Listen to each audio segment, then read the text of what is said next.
What if the secret to lasting energy, a bulletproof immune system, and true vitality wasn't three separate goals, but one simple daily habit? Most people chase these outcomes with caffeine, supplements, and quick fixes.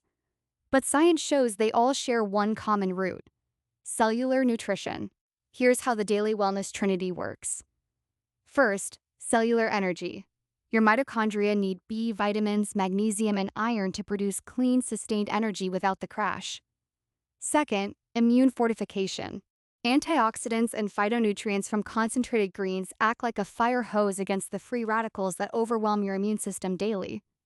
And third, true vitality. A healthy gut microbiome produces serotonin and dopamine, giving you mental clarity, stable mood, and radiant health from the inside out.